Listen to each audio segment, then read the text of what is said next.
जब से दुनिया ग्लोबल विलेज बनी है, टेक्नोलॉजी में बरतरी रखने वाले चंद ममालिक में दुनिया की सुपर बल्कि सुप्रीम कुव्वत बनने के लिए दौड़ लगी हुई है। दूसरी जंग अजीम के बाद इस हवाले से एक दूसरे पर सबकत हासिल करने का जुनून दिखाई देता है।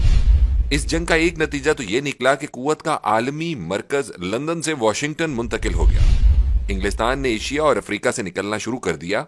अमेरिका को अपना बड़ा भाई तस्लीम करके उसकी बालादस्ती कबूल कर ली। दुनिया बायपोलर हो गई। दुनिया में दो सुपर कुव्वतें वजूद में आ गईं। Number 1 America, number 2 Soviet union. Europe दो हिस्सों में तकसीम हो गया, मगरबी यूरोप और मशरिकी यूरोप। दरहकीकत ये ज्यादातर इक्तिसादी तकसीम थी। अमेरिका की सरकर्दगी में मगरबी यूरोप सरमायादाराना निजाम को लेकर आगे बढ़ा और सोवियत यूनियन, जो असलन रूस में वस्ती एशिया की साबिक मुसलमान रियासतों को अपने अंदर जम करके वजूद में आया था, उसने मशरकी यूरोप को अपने जेरे असर ले लिया और वहां इश्तिराकियत ने डेरे डाल लिए और कम्युनिज्म ने अपने झंडे गाड़ लिए। अगरचे गैर जानिबदार ममालिक की भी एक तंजीम सामने आई, लेकिन वो हकीकत कम और सियासी शोबदाबाजी ज्यादा थी। भारत और मिस्र जैसे ममालिक ने इस सियासी शोबदाबाजी से काफी फायदे हासिल किए। अमेरिका और सोवियत यूनियन अपने अपने इत्तेहादियों के साथ एक दूसरे पर सबकत ले जाने की दौड़ में असल फरीक थे। तारीख का मुताला करें तो मालूम होता है कि हर एक को सिर्फ ये फिक्र लाहक होती थी कि हर शोबे में वो दूसरे को पीछे छोड़ दे। अमेरिका पहले एटम बम बनाने में कामयाब हो गया। अगरचे ये नाजी जर्मन साइंसदानों का कारनामा था, लेकिन ये अमेरिका मुंतकिल हो चुके थे। तो सोवियत यूनियन खला में जाने वाला पहला मुल्क बन गया। फिर चांद की तरफ दौड़ लगी, वहां अमेरिका पहले पहुंच गया। हकीकत यह है कि असल मुकाबला सियासी और अस्करी सतह पर था। साइंस और टेक्नोलॉजी में तरक्की उसी का एक जुज था।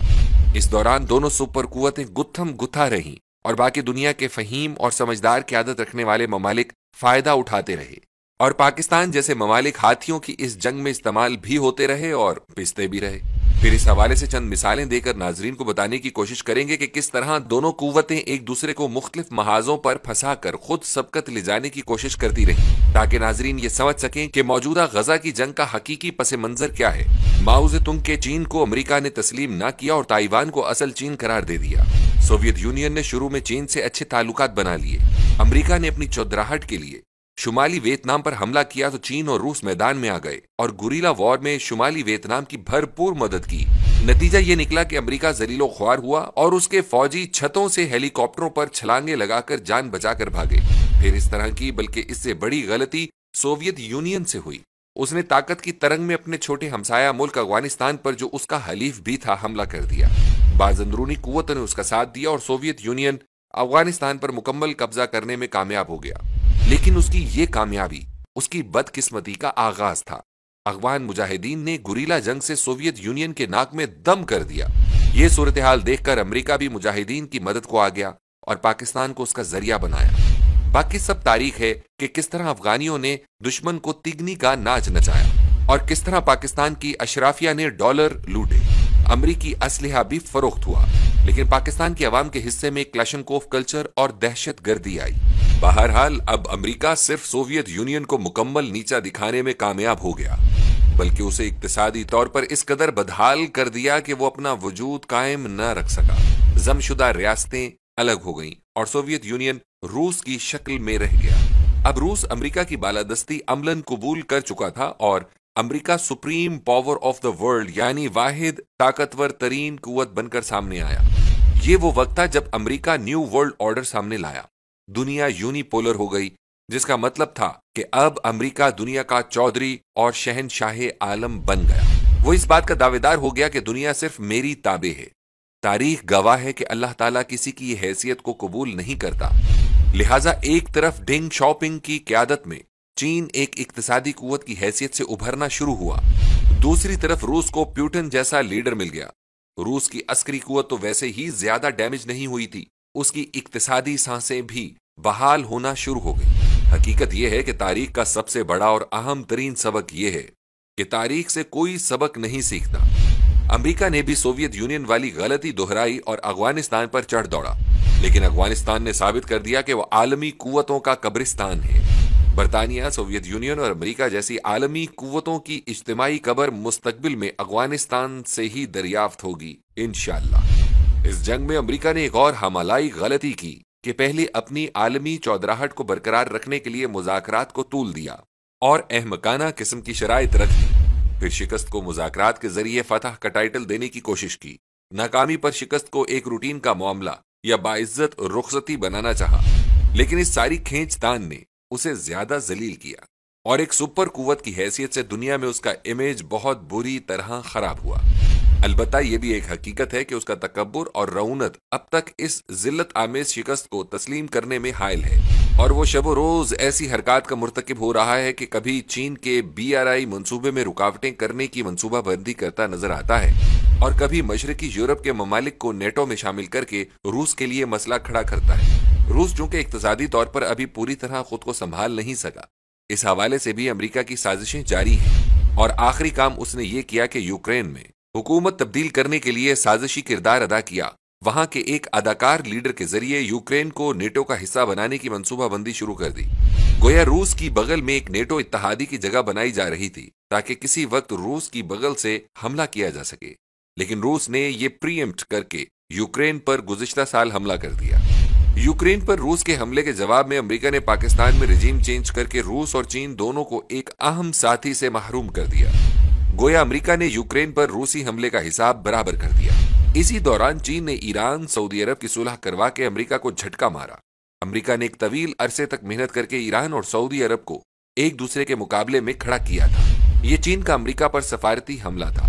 امریکہ، اسرائیل اور سعودی عرب اور دوسرے کچھ عرب ممالک سے تعلقات کو نئی جہت دے کر مشرق وسطی میں ایک زبردست سفارتی فتح حاصل کرنے جا رہا تھا کہ 7 اکتوبر 2023 عیسوی کو حماس نے غزہ کی پٹی سے اسرائیل پر ایسا خفیہ اور رازدارانہ حملہ کیا کہ دنیا ششدر رہ گئی اور اسرائیل وقتی طور پر ہوش و حواس کھو بیٹھا۔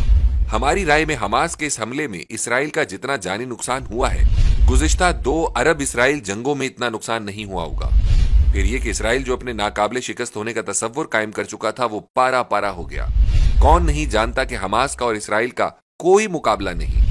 اسرائیل کے جوابی حملے سے حماس کو ناقابل تلافی اور شدید جانی اور مالی نقصان پہنچے گا، لیکن اس نقصان کے باوجود اس جنگ کے کچھ ایسے نتائج سامنے آئیں گے جو اسرائیل کے لیے ڈراؤنا خواب ثابت ہوں گے۔ اسرائیل جو مذاکرات کا جھانسا دے کر اور اچھے تعلقات کا جال بچھا کر عربوں کو جکڑنے جا رہا تھا، وہ اب انتہائی مشکل اور شاید ناممکن ہو گیا ہے۔ پھر یہ کہ اسرائیل کے دفاع کی بہت سی کمزوریاں سامنے آئی ہیں، اور سب سے اہم بات یہ کہ اگرچہ وحشیانہ بمباری سے علاقے میں اسرائیل اپنی دہشت قائم کر لے گا، لیکن زمینی حملہ کر کے اگر اسرائیل آگے نہیں بڑھتا تو وہ اصل ہدف نہیں حاصل کر سکے گا۔ پھر یہ کہ زمینی حملے کے جواب میں حزب اللہ، جسے ایران کی حمایت حاصل ہے، وہ اگر جنگ میں کود پڑتا ہے تو اسرائیل کی مشکلات میں اضافہ ہو جائے گا۔ امریکہ نے اپنا سب سے بڑا بحری بیڑا قریبی بندرگاہ میں پہنچا دیا ہے، جس میں جدید ترین ہتھیار بھی ہیں اور 2000 کے قریب فوجی بھی اسرائیل کی مدد کو پہنچ سکتے ہیں۔ ہم نے آغاز میں امریکہ اور مخالف قوتوں کی دھنگا مشتی سے جو آپ کو آگاہ کیا ہے، دیکھنا یہ ہے کہ اب یہ کشیدگی کیا شکل اختیار کرتی ہے۔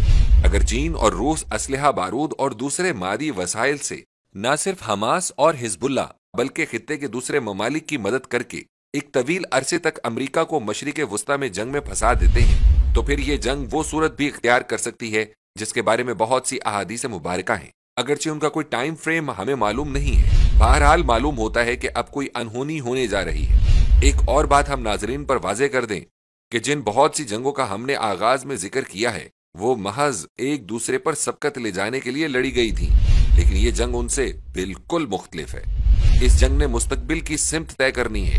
یہ جنگ اس لیے بھی بہت زیادہ خطرناک ثابت ہو سکتی ہے کیونکہ کسی ایک فریق کی پسپائی معمولی یا وقتی نہیں ہوگی، بلکہ اسرائیل اور اس کا سرپرست امریکہ اپنا ہدف حاصل کیے بغیر پیچھے ہٹتے ہیں تو انہیں آنے والے وقت میں بھی ایسے حملوں کا سامنا کرنا پڑتا رہے گا، اور اگر حزب اللہ ایران کی سرپرستی میں حماس کی کوئی مدد نہیں کرتا تو سمجھ لیں کہ کچھ عرصے بعد حزب اللہ کو بھی حماس جیسی تباہی اور بربادی کا سامنا کرنا پڑے گا اور ایران کو بھی نتائج بھگتنا پڑیں گے۔ اب یہ کہ چین اور روس پر مشرق وسطی کے دروازے بند ہو جائیں گے، اسرائیل فلسطین ہی نہیں کچھ عرصے بعد عربوں کو بھی روند ڈالے گا، لہٰذا اس جنگ میں پسپائی کسی کو وارا نہیں کھاتی۔ सिवाय इसके कि कोई फरीक मुकम्मल शिकस्त खा जाए। इस जंग के हवाले से मुसलमान ममालिक का तर्ज अमल और रवैया अफसोसनाक ही नहीं, शर्मनाक भी है। जहां तक पाकिस्तान का ताल्लुक है, उसने माजी में अरब इसराइल जंग में अहम रोल अदा किया था, लेकिन आज गजा के मामले में उसका कोई जिक्र नहीं। इसकी वजह यह है कि पाकिस्तान अपनी दिगरगू हालात की वजह से आलमी सतह पर काबिल जिक्र रहा ही नहीं। अरब ममालिक भी इस बात को समझ लें कि इस जंग में शिकस्त हुई तो उन्हें इसराइल से अच्छे ताल्लुकात का ख्याल दिल से खुरच डालना होगा। इस सूरत में उन्हें इसराइल का बाकायदा गुलाम बनकर रहना होगा। वो सिर्फ इसराइल के बाजगुजार बनकर रह सकेंगे, वो भी वो जिन पर इसराइल मेहरबान होगा, वरना इसराइल उन्हें सफाई हस्ती से मिटाने में दरेग नहीं करेगा। फिर अरब भूल जाएं कि उनके साथ मामलात सिफारतकारी या किसी किस्म के सॉफ्ट सलूक से तय किए जाएंगे। ये जंग मर जाओ या मार दो की जंग है, जिल्लत की जिंदगी या इज्जत की मौत। अरबों को यकसू होकर फैसला करना होगा। याद रहे, अल्लाह ताला भी उन्हीं की मदद करता है जो खुद अपनी मदद आप करते हैं।